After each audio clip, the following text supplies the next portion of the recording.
All right, good morning, everybody. It's 9 o'clock and looking out for everybody's time. I know it's important. We'll get rolling so we can um, get everybody back to doing what they're doing today. I'd like to introduce Kurt Grassett. Most of you know Kurt. He is the owner of Norway Hill Home Inspections and is been a good friend over the years and a partner in the real estate world. I've leaned on him for questions over time, and he's come to plenty of our events, and I've had plenty of home inspections with he and his company. So I really thank him for coming on. And this is obviously, as we know, recorded, so everybody can look back and listen to this and watch this back again. And it's an opportunity for us to ask some questions. I know Cliff said he had a question right off the top, but I'll let Kurt just do a quick introduction of himself, how he came to be, why he's doing this, kind of like we question Why ourselves are at you times why doing we're this? doing this. And then we'll just open it up to some questions because I have a few as well. So Kurt, welcome and thank you. Yeah, thank you for having me. Great to spend some time with you and the rest of your team. So a little bit about me. I native New Hampshire. Don't hear that much anymore. Grew up in what was a small town called Amherst, which is no longer a small town. Spent I spent 32 years down there in the Sauhegan Valley. And then my wife and I moved for work up to Hancock. So I'm now in the Monadnock region. Spent 30 years in public works, started plowing snow when I was 19 years old, and I gave it up when I was, 50 something. Gave it up in 2016. It was, again, great career. Last 18 years, I was director of public works, got to work on a lot of projects, and all the buildings I maintained were 1800s buildings. So I learned a lot about old buildings, and I got a really good appreciation for old buildings. And they're built differently. I think they're built better, but there's also different ways that we have to manage the aging systems. And so I love talking with people about how to maintain the old homes and keep that character. Also spent 25 years in the fire service. It was again great. I was a call fireman, 12 years in Amherst, and the balance was Hancock. Thoroughly enjoyed it. It's a young man's game. I both public works and the fire department, I was able to make my exit while I still liked the job, which in my mind makes a big difference. As far as a home inspection goes, I started looking at the home inspection industry back in 1997. And at that time, I had I still got a wife, but my son was 5 years old. So I opted to take the job in Hancock as their road agent, and opted for the steady paycheck and the benefits for a young family. When I'd done just about everything that I could do, and I realized I didn't want to go to a larger community. I love small towns. It was time to look at something different, and I started looking at the home inspection industry again. So I got licensed in 2014, did my first home inspection January 3rd, the 2nd or the 3rd, 2015, and I haven't looked back. I left my full-time employment with the town in July of 2016 because I couldn't manage both jobs.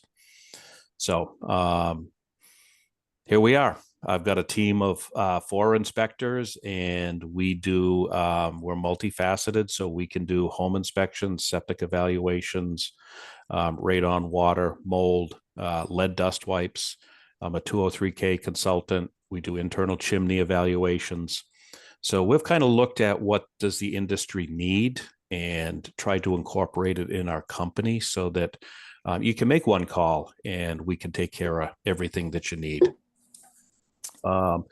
Things that we're working on, we know the industry is, I shouldn't say the industry, we know the federal government, the EPA, is really starting to crack down on lead paint and the lead paint poisoning issues in small children. So what I'm working on now is to become a New Hampshire and Vermont licensed lead inspector. So that'll be the next portion that we work on. So I know I've worked with a lot of you guys, and I truly appreciate the referrals and the camaraderie and the conversations, because the conversations we have helps make us all better. So, in a nutshell, that's us. We strive, and I say that the conversations make us better. We strive to be better. We don't want to be the company that, oh my God, I don't want them there because they're going to blow the deal up. I'm happy when we can walk away from an inspection and the buyer and the seller go, oh, that's fair. And that's a pretty high bar when you've got sellers that have immense pride in their home. And then, we're talking about things that need to be upgraded or repairs that they may not have even, who goes into their crawl space every 6 months to find out how it's doing? Just doesn't happen. So, but that's what we strive for. Great, thank you very much. And I know I have a few questions, but I know Cliff had mentioned he wanted to ask you something. So Cliff, go right ahead. This is an odd question, and maybe it's a very technical question, but when we do home inspections, when we are there and the home inspectors there, they often take off on the electrical panel, they take off the box, the door, Yep. the front cover. Yep. And they look at it and everything. Are they technically allowed to do that? I mean, don't they have to be a licensed electrician, and they're just sort of taking a little excess liberty to do that? No, our standards of practice in both states actually require us to remove that. Oh, even if you're not a licensed electrician? Correct. Yep. Okay. There are some states, I got a friend that inspects down in Rhode Island, and they just changed the law to where they can no longer take that off. The downfall to not taking that off is we're not going to be able to view what type of wire material do we have. Do we have solid strand aluminum, which is a fire issue and an insurance company issue. We're not going to be able to tell, now if you're going to have an upgrade to your electrical system today, they're going to come in and they're going to put a main disconnect right below the meter. To get into the reasons why, the types of meters that we use today are called shunt meters. 30 years ago, you could pull the fire department, if you had a fire, could pull the meter and disconnect the building from electricity. With the shunt meters, they cannot. So as our electrical panels are quite often in places that are not always accessible in the times of a fire emergency, they want to be able to cut the power. And once you do that, once you put that main disconnect on the outside of the home, you have to go into the main panels and any sub panels and separate the grounds and neutrals. So, and that's again, a safety item. The ground system in an electrical unit is a safety device. The neutrals, the white wires, are still current carrying conductors. So we need to separate those for safety reasons. So that's some of the reasons why we have to take them off in order to do an adequate inspection. I can tell you, I just recently, I was on an inspection and it was kind of a complicated house, and the buyer brought in his electrician, and his electrician was inspecting to today's code on everything that he was looking at, and it was it was probably a 35-year-old house, if I remember correctly. Codes change over time, and we don't know, that electrical panel could have been installed according to the standards of the day it was built. But everything that he was writing up in the process was to today's standard.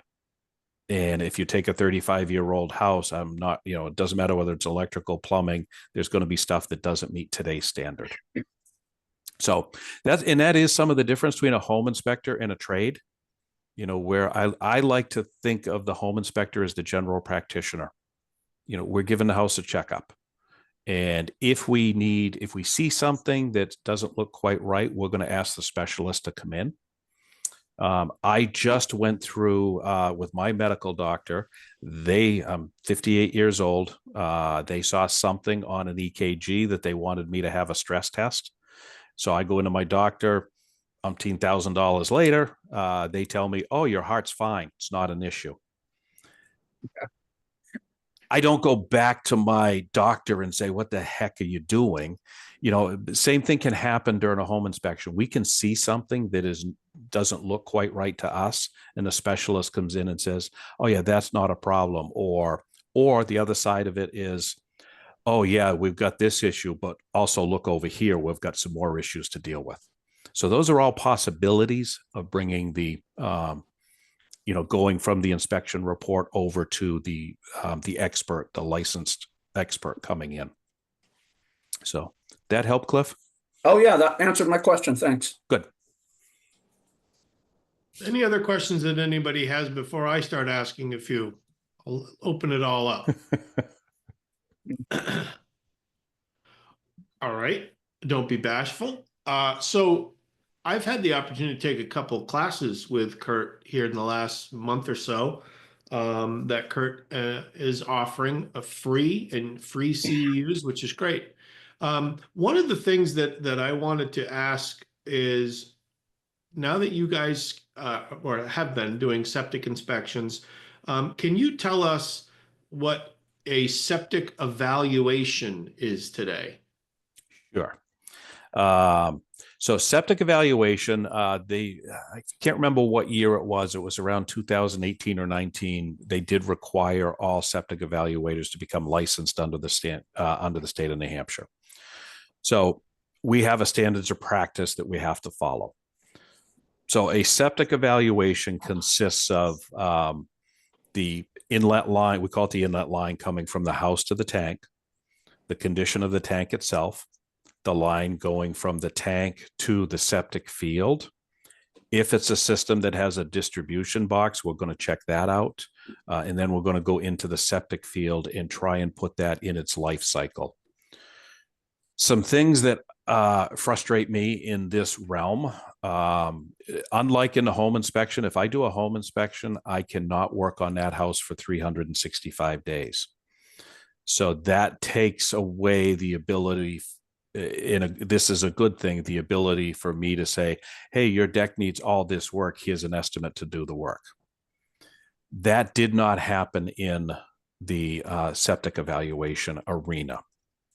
The other thing that it did do, which I think is a good thing, although it's not widely followed, we are not supposed to be using the word "that's in failure."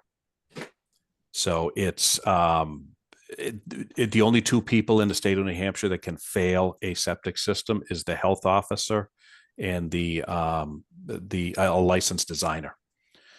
So we have all the indications that it is at or near the end of the life. That's the wording we're supposed to use, and we're supposed to recommend a licensed designer review our report and make a determination. But those are the components that we're looking at. And depending on the type of the leach field, this is where it gets, I don't want to say a little bit subjective, but probably a little bit subjective, is in how we evaluate the life cycle of the field. And it was Granite State Designers and Installers. I think it's now On-Site Wastewater Association. They're a trade association. They have some good parameters for how we are to rate systems that are really getting incorporated into best practices.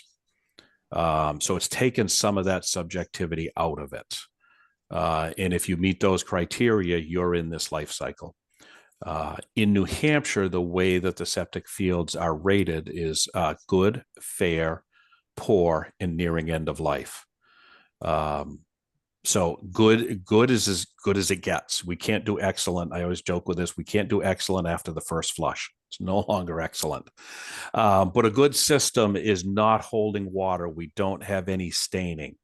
You know, a fair system, we can have a little bit of standing effluent in a system, and it can still be in the fair range. Fair, I like to equate it to midlife. You know, back in my 35 to 40, I was fair.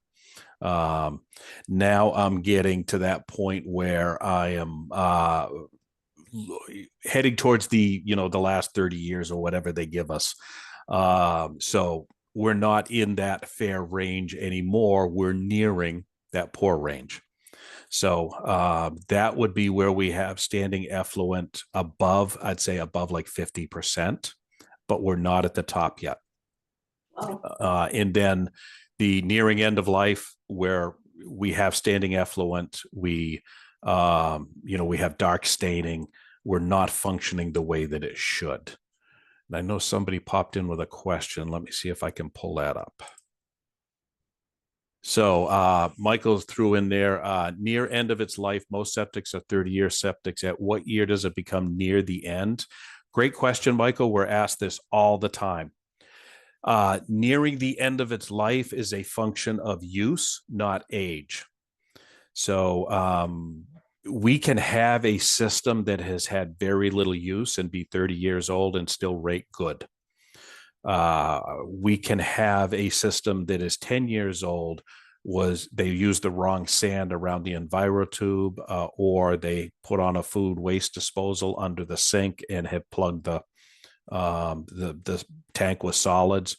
Or I just did an evaluation on Saturday. The previous owners moved in 1997 and they never pumped the tank because why bother if it's working? Don't mess with it. Those are all things that go towards that life cycle. So life cycle is more a use thing than an age thing. But yes, most systems are designed for average use, normal maintenance to be between 20 and 30 years. I will say the best systems that are out there are the pipe and stone. I routinely dig those up 40, 50 years old, and they are still functioning in the good to fair range. And with the other newer technologies, such as Elgins and EnviroTubes, the products themselves are really good. It's the installation. They either use the wrong sand, they buried them too deep. It's an installation issue more than a product issue. And some of them, such as Elgins, have gotten a really bad rap when they don't deserve it. Interesting. So, that's very interesting. You know, we could go on all day talking about septic stuff. So we've all dealt with septic issues over the years, and you know, we've had some of those inspectors over the years that have said, "Oh, this thing's in failure," and it puts the buyer in panic mode and the seller in panic mode. So it is interesting to see how the new rules will help play that out. And I did like hearing from you that people that are doing the inspections or the evaluations now can't just say, "Hey, here's my card. I replace these as well," you know, that kind of thing. They can, Ben. That's one of my pet peeves. They can. Yeah, it's on the that's house. one of my pet peeves. And again, they still can. Personally, I'm a huge fan, no matter what we do, of independent evaluation, whether we're doing a septic, whether we're doing a home, whether we're doing mold. You don't want the person that is going to fix the issue be deciding what the issue is. So Absolutely that's not. one of my pet peeves. Totally agree. So okay, any other questions before I have another question? Can I add something to that? Please, That's please. New? Of course you can. So this is new in the realm of septic evaluations. Everybody's used to the site-specific survey that was done for years and years. They just changed the rules to that. And some I like, some I don't like. So what does that rule mean? If you're dealing with waterfront property, you have any component of a septic system within 250 feet of the edge of the water, you need to do a site assessment. And some of that is a change. It used to be 200, now it's 250 feet to match the Shoreland Protection Act. And it's any component. So if a pipe runs at 225 feet, you've got to do the septic evaluation. They did change it so septic evaluators can do the evaluation. It's no longer a requirement for a licensed designer.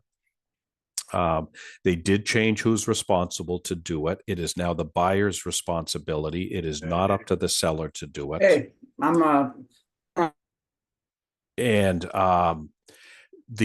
if we don't have, so if the system is installed pre-1989 or we don't have the permit to operate, We now have to make a determination on where the bed bottom is compared to the estimated high water table on the property. That requires a soil scientist and a designer. So it becomes really, really important to have those permits to operate if you have a 1989 or newer system. The DES website, the One Stop, only goes back to about 2015 or so accurately. They are getting better, but those become really important documents, or somebody's going to spend a lot more money by bringing in a designer to figure out where that estimated high water table is. So just be aware of that change. Yeah, we for those that didn't see that video, we did have Phil Trowbridge from DES on one of our sessions, like we are here with Kurt. He wrote part of that law for the changes in that, so we have a pretty good video of Phil in our little database of videos that goes a little bit deeper into some of the more specifics. John. So Kurt, real quick. So if the buyer's responsible for this, they're under contract, waterfront property, regardless of the age and so forth. But if this assessment's needed and the high water table thing is warranted, how long can parties expect that to take? That depends on the availability of the designer. That's the hard part. I'm actually trying to figure out how we're going to best handle this by talking to several designers, but that's the hiccup. The other piece, and I've got a phone call into a couple of designers. I have not heard back. I got to chase them down. But years ago, it used to be you had to go out and do an actual test pit to get that line. Sure. I'm hearing that they have pretty much mapped the entire state with types of water, types of soils, and I don't know if they can use that data to make determinations. So those are only questions designers can. I'm trying to get them so we know. But if we've got to dig a test pit and get a designer, that's going to be the holdup. The other piece to that is if we do find that the system is not functioning as intended, the buyers will have 180 days to replace that system. So, and again, that's going to fall on the buyers. Not to say it's not going to be a negotiating part, but all of the responsibility of the systems now fall on the buyers instead of the sellers. So, so Michael asked, where do you get the pre-2015 approvals? Check with your town. That's going to be your best bet. Many towns keep those records. Many do not. But my first call would be to the town. Hey, can you pull the property file and do you have any permits for approval for a septic system? Great. You know, going on to the other real big issue and a change is the change to the lead paint law. And as we all know, in July, the beginning of July of this year, the state now does mandate that certain residential units and childcare facilities require a lead safe certificate. And so, Kurt, I've taken a class with you about lead where you talked about doing the wipes and all that. So could you go into a little bit of detail as to what your company does relative to lead? Sure. So right now we're and all of our team is certified to do a lead dust wipe. So what a lead dust wipe is, it's a clearance test where we go in and we'll take we have to actually mark out an area and we'll take a specific wipe, and there's a specific way that we have to do the wipe. And then that wipe gets sent off to the lab, and the lab determines is there lead there. And what we're looking for is lead dust. So that's why it's called a lead dust wipe. To talk a little bit about lead and understand why we use that. Lead dust is we always thought, and this was, I had it growing up. Oh, that's an old house. Don't chew on the windowsill.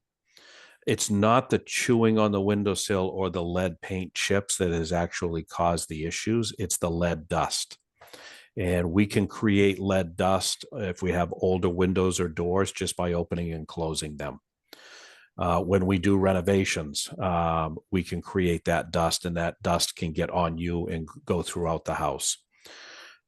They thought when they pulled the lead paint out of the paint that we would see a reduction in lead poisoning cases in children, and we have not seen that. We have not seen that because they didn't understand the dust component. So in 2000 or 2001, somewheres around there, they came out with, this is a kind of a funny story. I think, Ben, you've heard this. The reason we strengthened the lead laws to go into renovations is called the RRP certification.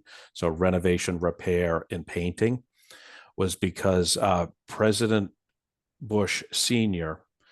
was in the White House when they were renovating part of the West Wing, and his dog got lead poisoning from the dust. That's when they started saying, what's going on here? And we started to update the lead laws. So we got this because the president's dog got lead poisoning, which again, not a bad thing, because we were able to equate that to children, and it's just horrible what it does to children. So the lead dust wipe, what we can do at the moment, a lead dust wipe just kind of tells us if there is lead dust present. So if we're in a pre-1978 house, we will have some clients that will ask us to do a lead dust wipe on the children's bedrooms. And it's just like any inspection. It's a snapshot in time, but we're testing the windowsill or the floor. Those are the two areas where the lead dust is going to show up. And it's just an indicator. The new lead law for the lead safe certificate, that is going to be, when I become licensed as a lead inspector, that is going to be something that I can issue. The difference between what we do now and what that will be is the lead inspector is going to measure every piece of wood for lead content. We use a meter that's called an XRF meter that will go through all the layers of paint, and it will tell whether lead paint is there or not. If it's not, it can be there as long as it's encapsulated. But if we have chipping, peeling, we're going to identify those areas where we do have existing lead paint, and we're going to make sure those areas get maintained in a maintenance process. If it's peeling, chipping, damaged, then we're going to have to encapsulate it. So that's the difference between that July law and what we can do now. John, you had a question? Yeah, real quick. So the testing of the lead paint. So obviously, like for multifamilies or preschool daycare type facilities, those are kind of mandated, right? So the July law required any building that is going to be converted into rental property or childcare facilities to go through a lead inspection to get the lead safe certification. Okay. And that testing, is that interior and exterior? Yes, and soils. Okay. Especially, if you've got an 1800s house, even a 1950s house, chances are they scraped the lead paint off the exterior and it's wound up in the soils. Yeah. So yeah, it is pretty extensive testing. The piece that I don't think people understand is that July law, to the best of my knowledge, does apply to short-term rentals as well. I have not seen anything that says there's a difference between long-term and short-term. I use my mom's house as an example. My mom and dad built the house in 1963. Mom's still living there. If mom decides she wants to go somewhere else but wants to keep the home and rent it out, we would have to go through a full lead inspection to get the lead safe certificate in order to do that. What's the average cost for something like that? Depending on the size of the house, usually around $3,000 to $6,000 for the full lead inspection. Wow. If you have to do abatement, it's going to be even more expensive because if you go through the abatement process, there are different inspection requirements through the stages to make sure it's being done properly. Not everything needs abatement. That's the, abatement, or I should say, when we think of abatement, when I think of abatement, I think of removal. Not everything needs that. There's different ways to do abatement. We can encapsulate it. We can cover it.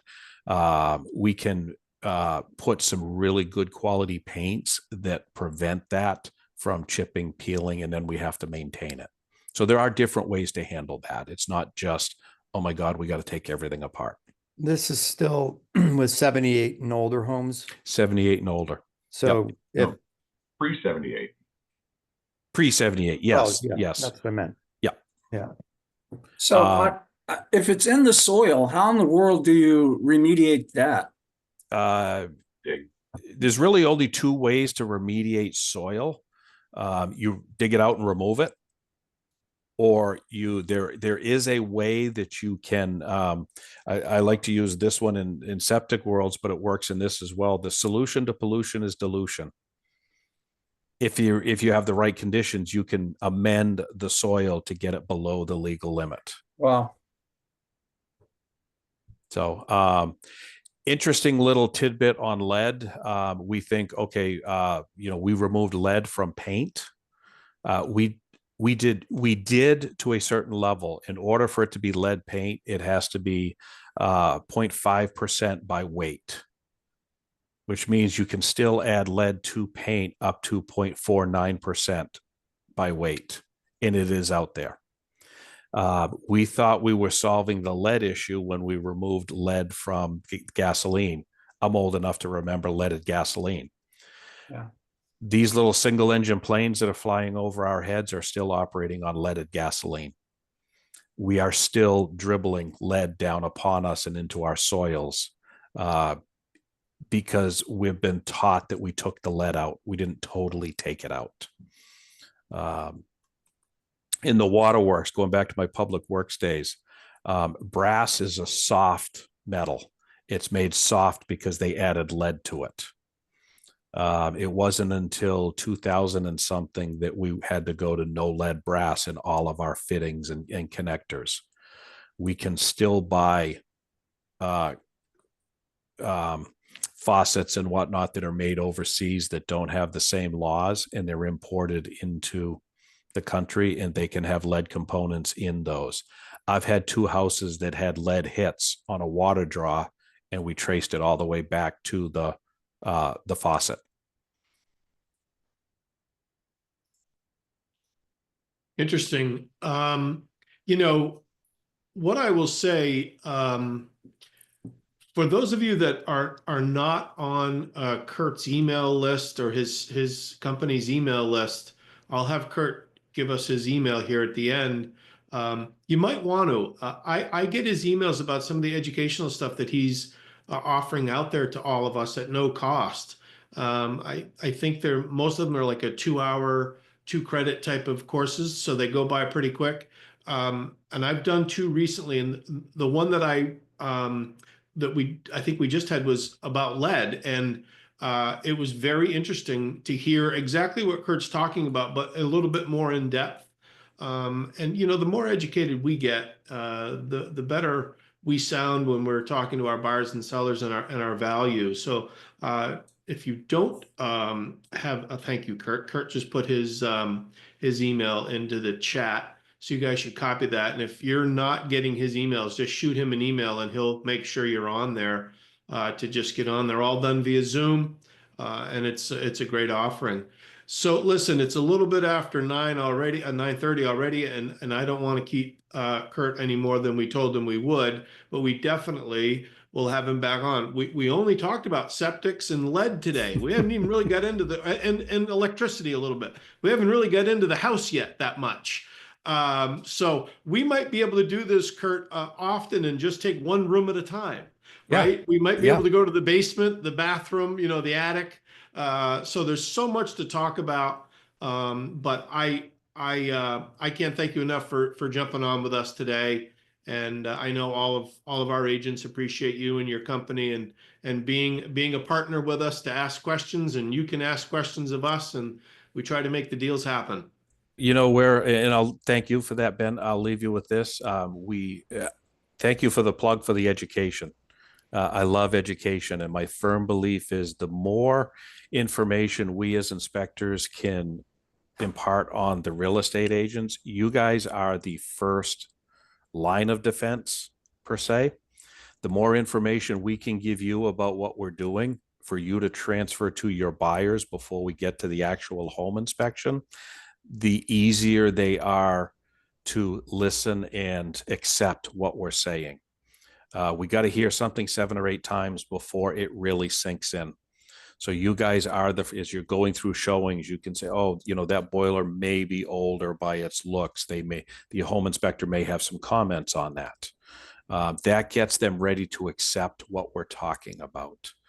The other thing that becomes really important with a home inspection, the report. Anybody here sent an email that was taken the wrong way? I have. Do it all the time. My wife will text me and I'm like, what the heck is she talking about? And all she said was good day. So we are starting to have conversations with buyers in this electronic world, because when we're on a home inspection and we're working with a buyer, we're having conversations, and conversations add context. All your home inspection reports, I don't care who does the report. There's some great inspectors out there, but the report itself is factual. We saw this could happen. This is what you need to do or who you need to talk to. There's no context. So we need to have the conversations to put the context in.